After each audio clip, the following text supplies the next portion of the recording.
menjadikan kehadirat Allah Subhanahu wa Ta'ala atas segala nikmat dan kesempatan yang telah diberikan, sehingga kita dapat beraktivitas dengan baik dan dapat meluangkan waktu untuk menyaksikan video saya dalam proses mengikuti sertifikasi dosen yang diselenggarakan oleh Kemenristek Dikti tahun 2025.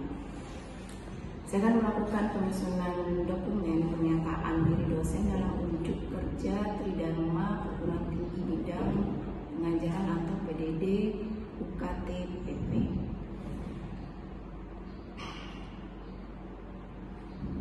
Perkenalkan, nama saya Ismawati. Saya sebagai salah satu dosen di program studi Teknik Sipil Universitas Islam Pakualaman Rock.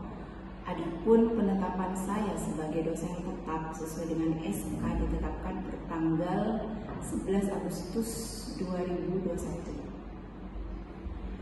Saya mengajarkan beberapa mata kuliah yang berhubungan dengan perencanaan dan pembangunan. Salah satunya yaitu mata kuliah Mekanika Tanah 1. Dan tentunya sesuai dengan kompetensi bidang ilmu saya yang saya dapat di jenjang strata 1 dan S2. Selanjutnya saya akan mendeskripsikan tentang Delivery Interaction Assessment atau biasa disingkat dengan DIA. Dari mata kuliah yang saya ampuh, adapun mata kuliah yang saya pilih pada kesempatan ini adalah mata kuliah Mekanika Tanah 1. Pertama-tama yang saya akan paparkan tentang rencana pembelajaran semester atau biasa kita sebut RPS. Untuk mata kuliah Mekanika Tanah 1 ini dengan metode TS 3083 dengan bobot SKS itu 3. Selanjutnya deskripsi mata kuliah ini mempelajari tentang mengklasifikasi tanah dengan data soil investigation hingga mengevaluasi hasil pemadatan di lapangan. Untuk capaian pembelajarannya dengan memasukkan unsur sikap, keterampilan umum, keterampilan khusus, serta pengetahuan yang sesuai dengan pembelajaran mata kuliah yang akan dicapai. Adapun CPMK yang ditetapkan yaitu beberapa poin. Yang pertama, mampu mengklasifikasi tanah sesuai dengan data soil investigation. Yang kedua, mampu menggambarkan jaringan dalam aliran dalam tanah. Yang ketiga, mampu menggambarkan diagram tegangan tanah dan menghitung tegangan efektif tanah. Yang keempat, mengevaluasi hasil pemadatan tanah di lapangan. Selanjutnya, saya akan menjelaskan terkait metode pembelajaran seperti yang saya sebutkan tadi, yaitu DIA adalah Delivery Interaction Assessment. Yang pertama adalah delivery. Delivery ini adalah proses transfer pengetahuan kepada mahasiswa. Pada pertemuan pertama secara umum, pertemuan saya awali dengan salam pembuka dan menjelaskan kontrak perkuliahan kaitan visi misi institusi dan program studi dengan mata kuliah yang diampuh. Nah, pada setiap pertemuan saya menggunakan media PPT untuk menyampaikan uraian materi dengan alat bantu LCD serta pengenalan mata kuliah Mekanika Tanah 1 baik dari karakteristik, penggunaan, pengujian dan peran penting dengan mekanika tanah. Proses belajar mengajar pada mata kuliah ini dilakukan dengan tatap muka atau active learning yang terdiri dari model ceramah dan diskusi. Adapun sumber belajar atau referensi belajar yaitu beberapa buku atau modul yang terkait dengan Mekanika Tanah 1 serta SMI mengenai Mekanika Tanah 1 serta jurnal atau artikel ilmiah yang terkait dalam mata kuliah Mekanika Tanah 1. Yang kedua adalah interaction, proses interaksi dengan mahasiswa.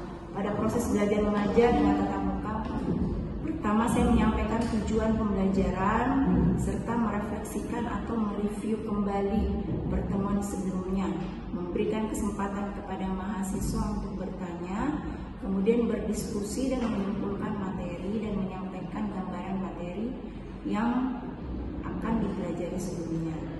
Nah, pada saat proses diskusi, di mana proses pembelajaran sekarang adalah SCL atau Student Center Learning. Pada proses PBM ini memungkinkan saya melakukan interaksi yang tinggi antara dosen dengan mahasiswa, karena hampir setiap saat saya menanggapi mahasiswa yang bertanya terkait materi yang belum dipahami, selanjutnya untuk share materi, pemberian tugas, dan konsultasi terkait materi. Kami menggunakan Google Classroom and WhatsApp Group.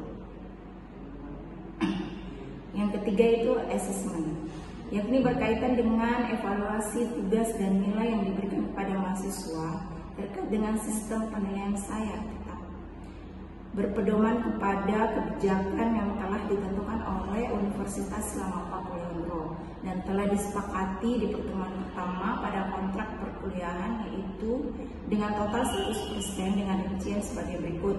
Yang pertama adalah kuis atau tugas itu dengan bobot 50%, UTS 25%, UAS 25%, jadi totalnya 80%. Sementara syarat mahasiswa untuk mengikuti ujian akhir semester yaitu dengan kehadiran minimal 80%. Penilaian dilakukan secara objektif berdasarkan indikator seperti ketetapan ataupun penguasaan materi partisipatif aktif serta kemampuan analisis terhadap studi kasus. Saya menggunakan rubrik penilaian yang jelas dan terukur, dan hasil evaluasinya yang saya sampaikan kembali kepada mahasiswa sebagai bagian dari proses umpan balik untuk meningkatkan kualitas pembelajaran. Dengan pendekatan ini, saya berkomitmen untuk menciptakan pembelajaran yang berpusat pada mahasiswa, sekaligus menyiapkan lulusan yang profesional di bidang teknik sipil yang mampu mengaplikasikan ilmu pengetahuan dan teknologi yang berwawasan di lingkungan dan sesuai kebutuhan industri dan masyarakat. Hampir setiap pertemuan yang saya selalu memotivasi mahasiswa untuk selalu meningkatkan disiplin belajar. Ini dimulai dari peraturan kampus tentang toleransi batas keterlambatan, yaitu 15 menit setelah proses belajar mengajar dimulai. Lewat dari 15 menit tersebut, mahasiswa tidak diperbolehkan lagi mengikuti perkuliahan.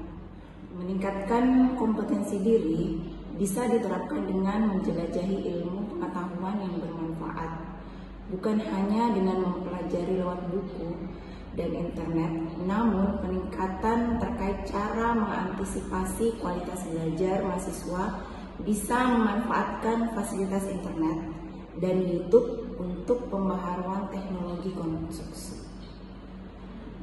Demikian juga dengan menjaga etika dan kesopanan dimulai dari unsur keluarga kampus dalam kehidupan bermasyarakat dan mematuhi peraturan akademik yang diberlakukan di lingkungan Universitas Selama Pakuliandro, supaya kelak bisa menjadi generasi panutan dan berakhlak baik dalam kehidupan berbangsa dan bernegara.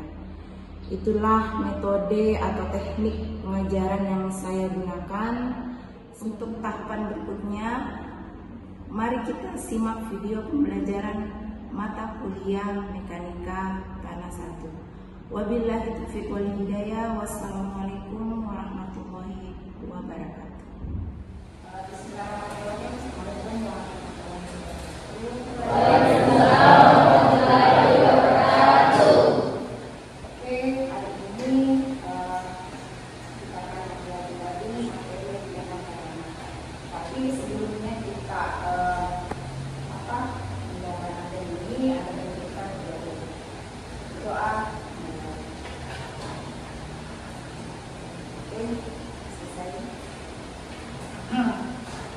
Jadi pada kesempatan ini kita sudah materi yang pertama ya, satu yang mungkin ada yang sudah paham apa yang kemarin sudah jelaskan kita terkait tentang bagaimana. Mungkin ada yang mengulang atau Ayo Bu. Baik, sebelumnya terima kasih atas kesempatan yang telah diberikan kepada saya. Sebelumnya perkenalkan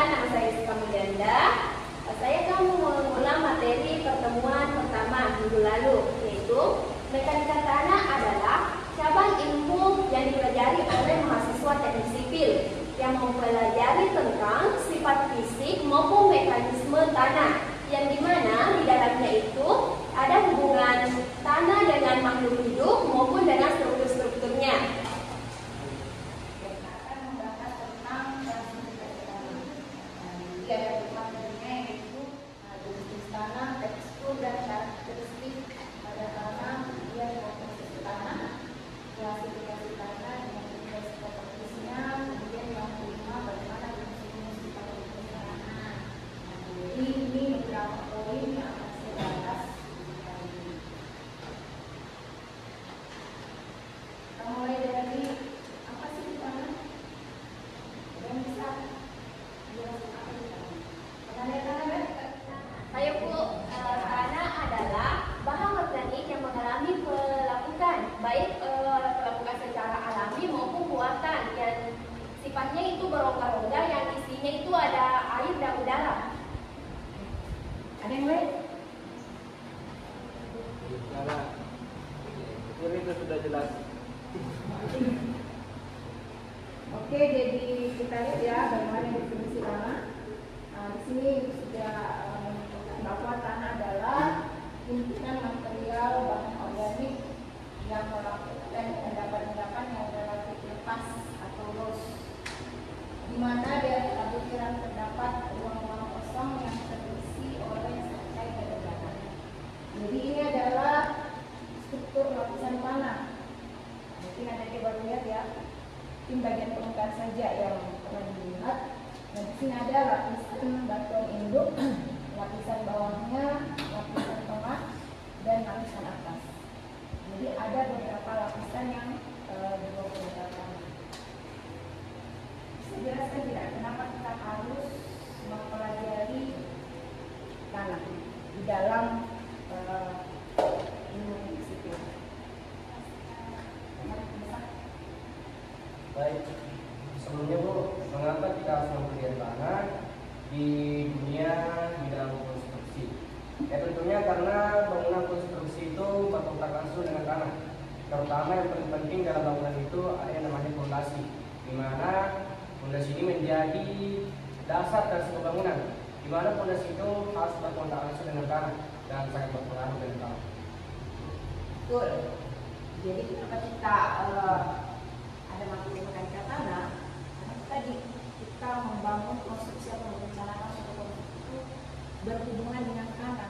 Lapisan ke atas, kemudian lapisan tengah, kemudian lapisan bagian bawah.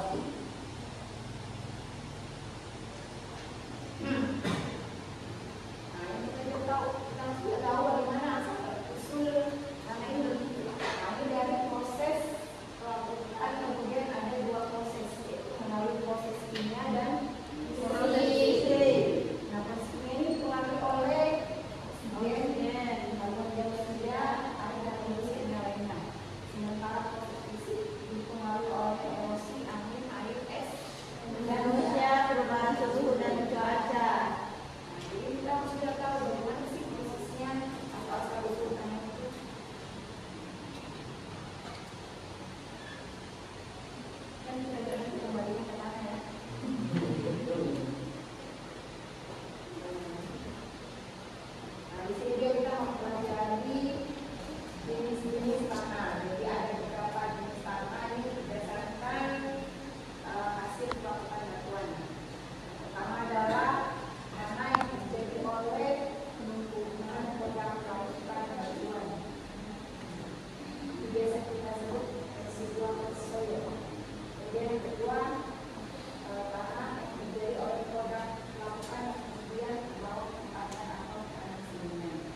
lanjut tadi lempung, kemudian kanal.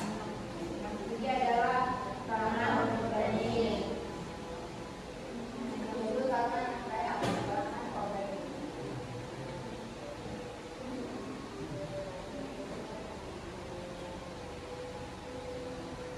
Oke, kalau kita membangun konstruksi, kira-kira kenapa nih? Tidak, kita berapa? Kita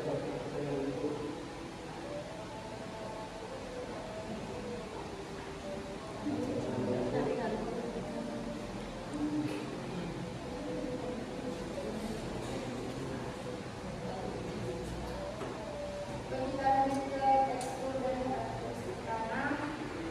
Di sini tekstur tanah adalah sterilisasi warna pendukung dalamnya terdapat kelas tekstur tanah. Ini bagian dari warna. Jadi di Mekan ini ada yang namanya laboratorium yang kita masuk ke lab untuk tanah. Ini setelah kita lulus dari mata kuliah tanah saat ini akan kemudian terkait dengan pengadaan tanah, kemudian SPT, kemudian batas akhirnya, jadi itu semua alat untuk laboratorium. Nah ini media teksturnya, kemudian ini simbol untuk di sana ya. Jadi mungkin ada semuanya di chat. Lanjut.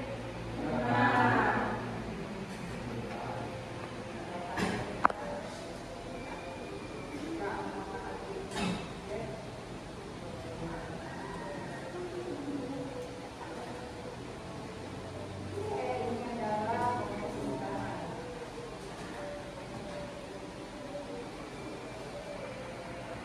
Yaitu partikel padat, air, udara, dan tanah organik.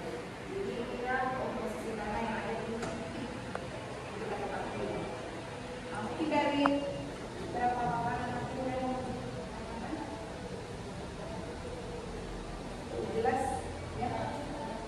Ingin bertanya Bu, jadi yang saya tanyakan itu kenapa sih kadar air dalam tanah itu merupakan hal pokok yang harus diperhatikan dalam menganalisa jenis-jenis ataupun sifat-sifat dari tanah tersebut.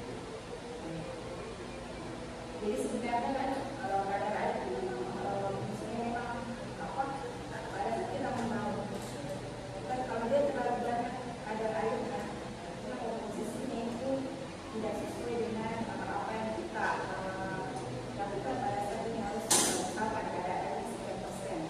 Jadi ini harus sesuai dengan komposisi yang ada yang kita rencanakan. Jadi kalau kelebihan kadar air bisa saja konstruksi kan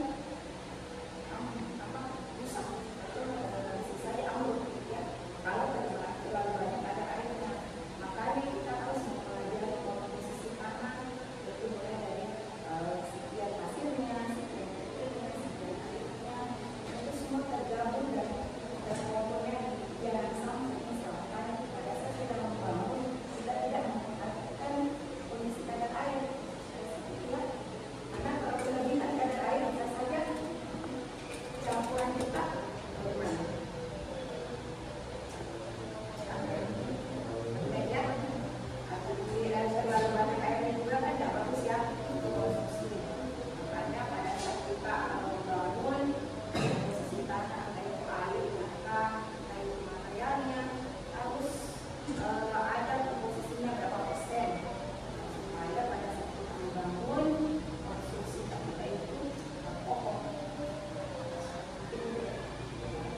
slope? Kalau field slope ini dia tuh membentuk tanah baru, ya. Misalnya ini ya, kita lihat dari gambarnya ini anggaplah tanah dasar ya. Nah, ini kan kita lihat dari mungkin pada saat dia mengukur ada ketinggian. Nah, makanya rencananya yang namanya field slope, membentuk tanah baru. Nah, jadi kalau misalkan cut slope itu sama dengan penggalian ini ya, digali, kita gali, kemudian kita potong, ya. Nah, ini digali kemudian dipotong, itu namanya cut slope ya. Itu ya, jadi penjelasannya itu pada saat kita merencanakan suatu jalan, ketika misalkan itu berbukit ya, tetapi pada saat di sana kita lihat pemiringannya terlalu landai, maka kita cut slope, artinya kita memotong atau menggali, supaya pada saat kita merencanakan ini jalannya tidak terlalu landai. Kita melihat dari pemiringannya. Itu tadi yang field slope itu tadi membentuk tanah baru. Yang tadinya mungkin ya perencanaan kita itu mungkin di daerah datar, tetapi pas ujung dari tanah ini konstruksi kita ini tinggi, jadi maka kita membentuk tanah baru. Itu deh. Ada beberapa alat ujian lab yang nanti kita laksanakan, yaitu ada uji artefaktory, permeabilitas tanah, geser langsung, pemadatan, buat tekan bantuan, CBR, konsolidasi, boring, sondir, dan uji SPT. Jadi persyaratan untuk masuk di lab ujian ini harus lulus dulu mekanika penanganan. Jadi mungkin pada pertemuan kita yang hari ini mungkin cukup sekian. Mungkin pertanyaan atau apapun itu bisa kita diskusi nanti untuk penjelasan. Mungkin dari cukup sekian. Bila Taufiq wal Hidayah.